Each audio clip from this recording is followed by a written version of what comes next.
Hey everybody, John with Just Sports with John. How are y'all guys today?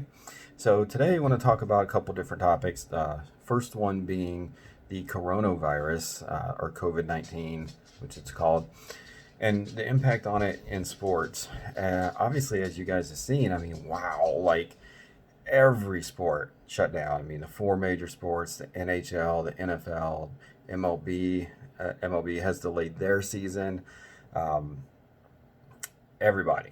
College sports affected, high school sports, all across the board. You name it, it's probably shut down.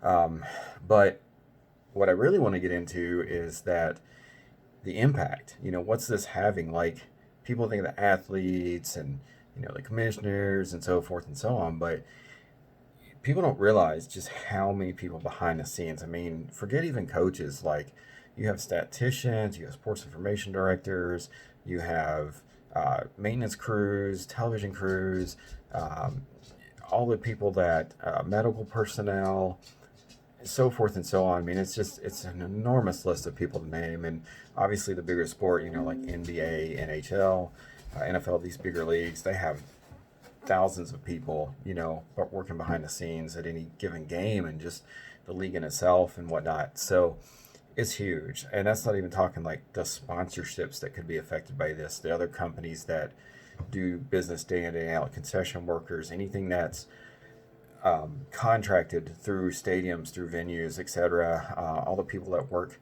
in connection in and around those places who rely on all these constant games for income. I mean, the bars, the restaurants, we've already seen those shut down, but just the double impact of not only the coronavirus in itself, but then not having the games also, places like Buffalo Wild Wings and smaller places that operate like that, where their whole theme has been built around the sports world. So, and unfortunately for the sports world, it's, we might come back to work, people in offices and whatever might come back to work at a certain point, but the sports world, I think, is going to take longer because you're talking about a mass group of people that have to come together. So, it's not going to be a quick thing. And that leads me to talking about the NBA and the NHL in particular because their seasons were coming to an end and going into the postseason. So now what you're going to have is you're probably not going to have a regular season for either of those two sports. You're probably going to have a style of regular season ends and maybe even a shorter tournament or playoff format. What I kind of see happening is, and I don't know if both the NBA and NHL will do this, but I definitely think what will happen is we'll see the playoffs maybe come back. And if they do, I think instead of having like 5 or 7 game series or even a 3 game series, we might see like the first round be a 1 game series, and then maybe you do the other rounds like a 3 game series, but that's probably going to be about it. I mean, the NBA and NHL in particular, like the NHL season starts in October and the NBA season starts in November. So, if you want to have athletes rest and recuperate, which I'm sure the players' unions are going to want this, you can't really, expect the season to go all the way into like June or July, or July and August even. Um, it's got to cut off at some point. Plus, all these sports start running together. I mean, the NFL really starts taking over in August. How nice are the sports going to play with each other on this TV revenue, all that kind of thing. So, I think if we are to get back going again, we're going to see a shorter time frame. Um, what I also wanted to bring up a little bit too was, um, you know, what are we going to see in terms of how players' unions and how the different venues and corporations come back from this as well too. I think that it's just going to be one of these big recoveries, and it's in some ways, forget the devastating part for a minute of COVID-19. Just looking at it from a pure sports perspective, it really is a unique time. We've never seen how sports have to adjust outside of their sports calendar, and we're going to see that, whether that means we don't do anything or we do a different type of tournaments and stuff like that. So it's definitely going to be interesting to see what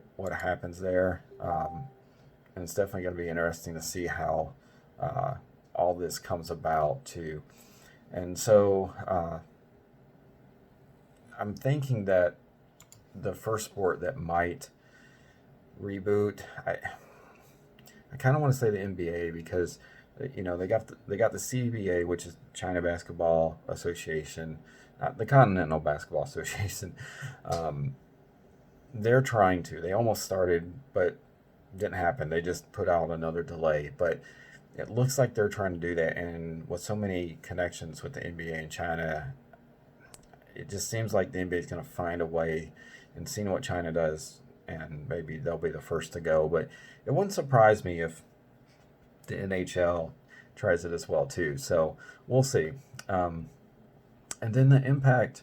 One other thing I want to talk about real quick is the NCAA's decision to let all spring sports kind of get extended time for the players involved have another year of eligibility, which I think is nice, but creates a little bit of confusion for me for the basketball side of things, because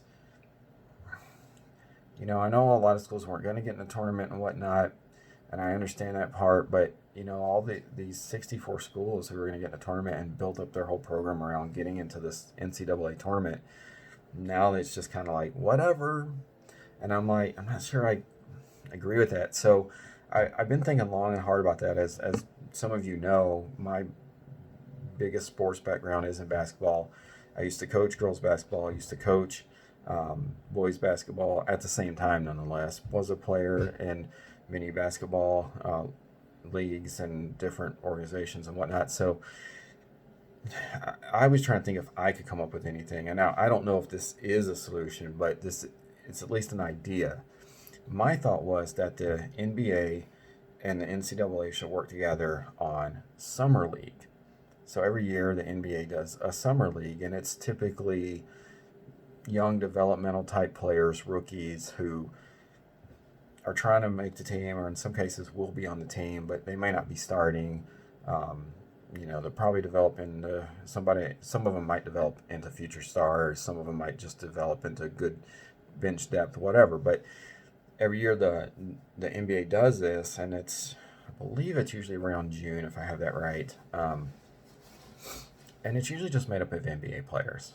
And I think the rosters are usually like 13 players or something like that. So I was thinking what would be pretty neat is, and maybe it couldn't be everybody. I mean, we are talking about like 64 NCAA teams, but I kind of thought instead of it being mostly NBA players on the roster, why not let Summer League be kind of the tournament for the 64 teams? And I put 64 in quotation marks because, again, I don't know how many realistically we can do.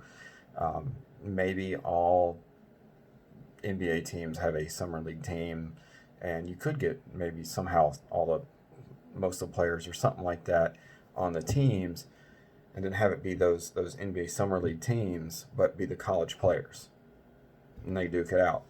I don't know. That's just a thought in my head. It's not by all means put together real well, but I think something like that could be not only unique, could get people to watch rather than traditional NBA Summer League, but why not have something, and that's saying if this all gets a little cleared up by then, which, hopefully it will. Stay positive, folks, wash your hands. But that's just kind of my thought. So anyway, long video this time. I'm going to try to keep them shorter going in the future. Still kind of learning what to do on this. But thank you guys for watching, and have a good day. Stay safe and healthy.